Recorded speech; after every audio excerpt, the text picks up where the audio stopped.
ஓம் சரவண பவ. பாலும் தெளிதேனும் பாகும் பருப்பும் இவை நாளும் கலந்துனக்கு நான் தருவேன். கோலம் செய்துங்க கரிமுகத்து தூமணியே, நீ எனக்கு சங்கத்தமிழ் மூன்றும் தா. நெக்ஸ்ட் நேயர்கள் அனைவருக்கும் ஆதித்ய சொர்ணலக்ஷ்மியின் ஆத்ம வணக்கங்கள். அனைவருக்கும் இனிய ஆங்கில புத்தாண்டு நல்வாழ்த்துக்கள். வருகின்ற 2026 எப்படி இருக்க போகுது என்பதை தான் இந்த பதிவுகளில் தெளிவாக துல்லியமான பலன்களாக காண இருக்கிறோம். 2026 இதனுடைய கூட்டுத்தொகை பார்த்திங்கன்னா ஒன்றா இருக்கும். வருடம் 1/1/2026 கூட்டினீங்கன்னா நம்மளுக்கு 3ஆக வரும்.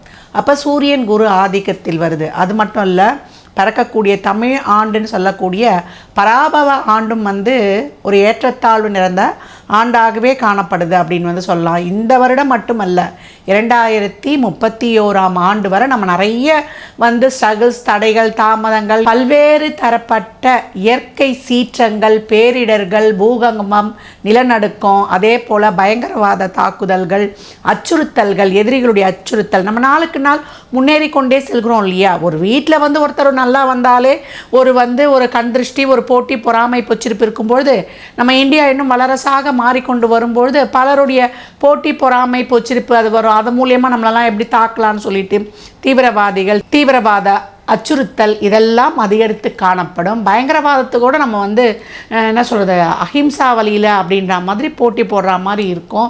எல்லா வித இடர்களையும், அதே போல் எப்போ மழை பெய்யும், எப்போ வெயில் அடிக்கும், எப்போ என்ன ஆகும், பஞ்சபூதங்கள் எப்போ அவங்க ஒரு ஆக்ரோஷமாக செயல்படுவாங்க என்பதெல்லாம் நமக்கு தெரியாது. அதனால தான் நம்ம இறை வழிபாடுகள்லாம் நிறைய சொல்லிக்கிட்டு வரோம். நம்ம பரணி தீபம் ஏற்றுறதோட தாத்பரியம்லாம் அப்படி அதன் அடிப்படையில் தான்ன்றதை நம்ம அந்த பதிவுகளெல்லாம் பார்த்துருக்குறோம். அதை இங்கே நினைவூட்டுறேன். இந்த 26 பார்த்திங்கன்னா நிறைய நோய் தாக்கங்கள். ஏன்னா உங்களுக்கு சனியானவர் நம்மளுக்கு பிரளய ராசின்னு சொல்லக்கூடிய மீனத்தில் இருக்கிறார். குரு இப்போ காற்று ராசியான மிதுனத்தில் இருக்கிறவர். அடுத்து நமக்கு அவரும் பிரளய ராசிக்கு ஜூன் 2க்கு அப்புறம் பயிற்சி ஆகி வருவார். ஏற்கனவே ராகு நம்மளுக்கு கும்பத்திலும் சூறாவளி காற்றுன்னு சொல்லக்கூடிய அந்த இடத்துல ரொம்ப ஒரு கம்ஃபர்டபுளாக உட்கார்ந்து அவருடைய சேஷ்டைகளை செய்ய காத்து கொண்டு இருக்கிறார். கேது இங்கே சிம்மத்தில் அமர்ந்திருக்கிறார். இவங்க 2 பேரும் இந்த மாதிரி அமர்ந்திருக்கும் பொழுது கேந்திரத்தில் சூரியன் வரும்பொழுது நம்முடைய அரசியல் அரசாங்கத்திலாம் மிகப்பெரிய மாற்றங்கள், ஏற்றங்கள், ஒரு அதிரடி திருப்பங்கள்லாம் ஏற்படும். நம்ம நாட்டில் மட்டும் இல்லை, உலகளாவிய அளவில் பெரிய அரசியல் மாற்றங்கள் இதெல்லாமே நிறைய ஏற்படும். ஏற்கனவே அமெரிக்காவுடைய அதிபர் நம்ம ட்ரம்ப் என்ன போடுறாருன்னு நமக்கு எல்லாருமே தெரியும். அது மட்டும் இல்லை, நம்ம தமிழ்நாட்டில் குறிப்பாக இந்தியாவில் இன்னும் பரபரப்பாக இருக்கும். தமிழ்நாட்டில் பரபரப்புன்னு சொல்லலாம். ஏன்னா எலெக்ஷன் டைம் வேறு. அதனால் பழமை வாய்ந்த கட்சிகள்லாம் கொஞ்சம் பலம் குறையிறது, ஒரு புதிய கட்சிகள்லாம் பலம் பெருகுவது, அதே போல் அரசியல்வாதிகள் ஆன்மீகவாதிகளுக்கிடையே ஒரு காரசாரமான ஒரு வாக்குவாதங்கள், அதே மாதிரி நல்ல செலிப்ரிட்டி இருக்கிறாங்க இல்லையா, புகழ்பெற்றவர்கள், அவர்களுடைய உடல் ஆரோக்கியத்தை பார்த்து கொள்ளணும். அதே மாதிரி அவங்களுடைய சொந்த வாழ்க்கை அவங்களுடைய பேருக்கு ஒரு களங்கம் ஏற்படுற வகையில் எல்லா விஷயங்களுமே அவங்க பர்சனலி, வெளி வாழ்க்கை, குடும்ப வாழ்க்கை, எல்லா விஷயங்களையுமே இந்த உயர் பொசிஷனில் இருக்கிறவங்க அவங்க ஊடகத்துறை, கலைத்துறை, ஆன்மீகத்துறை, அரசியல்வாதிங்க, இங்கே மட்டும் இல்லை, நான் உலகளாவிய அளவில் இருக்கக்கூடிய அனைவருமே கொஞ்சம் கேர்ஃபுல்லாக இருக்கக்கூடிய சூழல் அப்படின்னு சொல்லியாச்சு. கோயில்களை ரொம்ப பராமரிக்கணும். கோயில்களில் உழவார பணிகளை மேற்கொள்ளணும். அது மட்டும் இல்லாமல் இந்த உழவார பணி என்பது நம்மளுக்கு மிகப்பெரிய கிரக தோஷங்களை போக்கி கொடுக்கும் அப்படின்னு சொல்லலாம். இந்த காலகட்டம் 12 ராசிகளும் என்ன பண்ணலான்னா, நிறைய விவசாயிகளுக்கு நிறைய உதவி பண்ணுவது. ஏன்னா அவங்க விவசாயம் தான் ஒரு நாட்டோட அடிப்படை ஆணிவேன்னு சொல்லலாம். அந்த விவசாயம் சிறப்பாக இருக்கும்போது எல்லா துறையுமே சிறப்பாக இருந்துரும் அப்படின்னு எடுத்துக்கலாம்.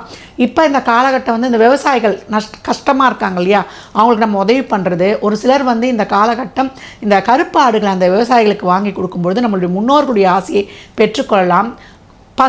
பசுக்கு கோசாலைகளுக்கு இயன்ற உதவிகளை செய்வது, பசுவுக்கு நம்மளால் இயன்ற அந்த பராமரிப்பு, கறவை நின்ற பசு இருக்கு இல்லையா, அந்த மாதிரி இந்த கோ சம்ரக்ஷணெலாம் பண்ணும்பொழுது இந்த கிரகத்தாக்கங்கள் ரொம்ப நம்மளுக்கு பாதிக்காது.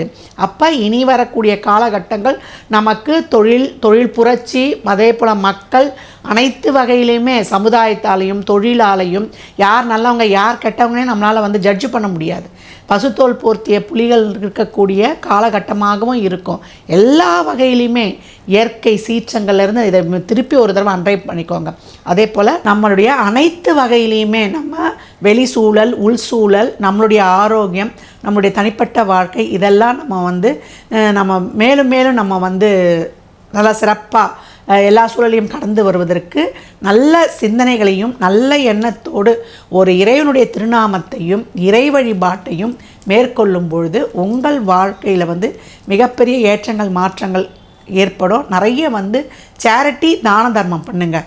எவ்வளோக்கு எவ்வளோ உங்களை போல் பிறரையும் நீங்கள் நினைத்து நீங்கள் அரவணைத்து செல்லும் பொழுது, ஏன்னா சுக்கிரன் உச்சமாகக்கூடிய இடத்துல தான் இப்போ சனி டிரான்சிட்டில் போய்கிட்டு இருக்கார். அப்போ அனைத்து உயிர்களிடமும் அன்பு செலுத்தும் பொழுது உங்களுக்கான அனைத்து விதமான பலன்களும் மிக சிறப்பாக நடைபெறும். கடகராசி கடக லக்னத்திற்கான பலன்களை காணவிருக்கிறோம். இந்த வருடம் கடகத்திற்கு கனவுகளெல்லாம் நிறைவேறும் அப்படின்னு சொல்லலாம்.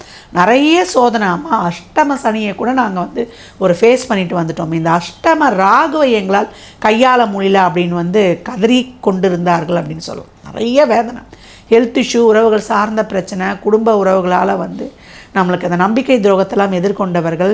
அதே போல் நம்மளுக்கு டே டு டே லைஃப்பில் வேலை செய்கிற இடத்துல ஒரு நிம்மதி கிடையாது, ஒரு நிரந்தர தொழில் கிடையாது, ஒரு சின்ன கடன் வாங்க போய் அந்த கடன் வட்டி கூட்டி போட்டு நிறைய சோதனைகளை டே டு டே லைஃப்பில் சந்தித்து கொண்டிருக்கிறோம். குடும்ப உறவில் வேறு யாரில் அம்மா அப்பா பொண்டாட்டி புருஷன் புள்ள இப்படி தான் எங்களுக்கு பிரச்சனைகள் கொடுக்குறவங்களாக இருக்காங்க. நம்மளை புரிந்து கொள்ளாதவர்கள். நான் தான் இவ்வளவும் குடும்பத்திற்கு ஓடா உழைக்கிறேன், ஆனால் ஒரு வார்த்தை ஏதாவது நம்மளுக்கு சொல்லிட்டேன்னா நம்மளுக்கு அந்த இடத்துல சொல்வாக்கு செல்வாக்கு எதுவும் இருக்க மாட்டுது. உடலில் ஏதாவது ஒரு உபத்திரவம் கொண்டே இருக்குது, ஏண்டி சம்பந்தமான பிரச்சனை. அதே போல் ஒரு சிலருக்கெலாம் சாப்பிடவே முடியல, எது சாப்பிட்டாலுமே எனக்கு ஒத்துக்கொள்ள மாட்டுது அப்படின்ற மாதிரி ஒரு சிலருக்கு இருக்கக்கூடிய அந்த உணவு தோஷன்றது இருக்கும். அதுக்கெல்லாம் நீங்கள் இந்த காலகட்டம் சிவ வழிபாடு பௌர்ணமியில் அன்னதானம் கோயிலுக்கு உணவு வாங்கி கொடுப்பது ரொம்ப சிறப்பாகவே இருக்கும். நீங்கள் சாப்பிட்ற சாப்பாடு, தண்ணி, சுவாசிக்கக்கூடிய காற்று இதெல்லாம் கொஞ்சம் கூடுதல் கவனம் எடுத்துக்கோங்க. இந்த காலகட்டம் கடகத்திற்கு இருந்த அனைத்து விதமான பிரச்சனைகள் எங்கள் வாழ்விற்கு ஒரு வழி பிறக்காதா அப்படின்னு நீங்கள் கதறிய அந்த ஒரு எண்ணெய் குமுறல்கள் இருக்கு இல்லையா, அந்த எண்ணெய் குமுறலாம் இறைவனுடைய செவிக்கு கேட்டுருச்சு. குருவானவர் இப்போ உங்களுக்கு ஜூன் 2க்கு அப்புறம் உங்கள் ராசியில் அமர்ந்து போகிறார். இது வரைக்கும் ஒரு தொழிலில் வேலையை விட்டுட்டேன், வேலை இல்லை, தொழில் செய்கிற இடத்துல எனக்கு பிரச்சனை, நிறைய முதலீடு போட்டு அந்த முதலீடுலாம் நஷ்டமாயிடுச்சு அப்படின்றவங்களுக்கும், இது வரைக்கும் உடல் நலம் ரொம்ப குறைபாடு, சுக சௌகரியம் இல்லாமல் ரொம்ப கஷ்டப்பட்டு கொண்டிருக்கிறேன் அப்படின்னு சொல்லக்கூடியவராக இருந்தாலும், நிறைய எதிரிகள் தொல்லைமா, என்னால் ஒன்றுமே பண்ண முடியல, எந்த ஒரு ஸ்டெப்பை எனக்கு எடுத்து வைக்க முடியலன்றவங்களுக்கெல்லாம் குரு ராசியில் அமர்ந்தவுடன் உங்களுக்கு சிறப்பான ஆற்றல், ஞானபலம், தேகபலம், அருள் பலம் எல்லாம் ஒன்று கூடி விஸ்வரூப அவதாரம் எடுக்க போகிறீங்கன்னு சொல்லலாம். ஏன்னா சரராசியை பொறுத்த வரைக்கும் குரு உங்கள் ராசிக்கு வந்தவுடனே உங்களுக்கு குரு சந்திர யோகம் ஆரம்பிச்சிடும். அது மட்டும் இல்லாமல் அம்ச யோகமும் உங்களுக்கு ரொம்ப சிறப்பாகவே செயல்படும் அப்படின்னு சொல்லலாம்.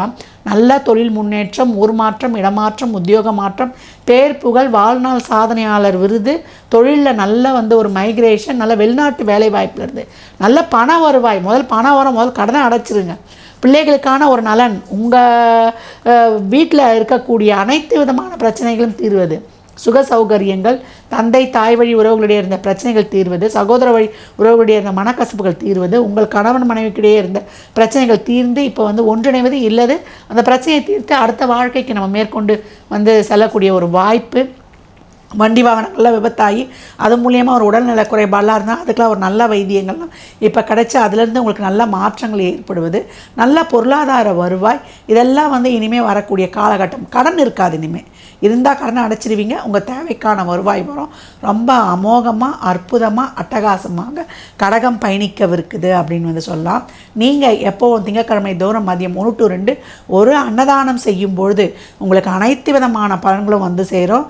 எப்போ நீங்கள் சந்திரமௌலீஸ்வரரை வணங்கும் பொழுது தேய்பிரை பிரதோஷம், வளர்பிறை பிரதோஷம் 2 பிரதோஷத்துலேயும் உங்களால் இயன்றது நம்ம பச்சரிசி, வெல்லம், மிளகு, சீரகம், கல்லுப்பு இந்த பொருளை வாங்கி கொடுக்கும் பொழுது கடகம் வெற்றியின் படிகளில் அமோகமாய் பயணிக்கும்.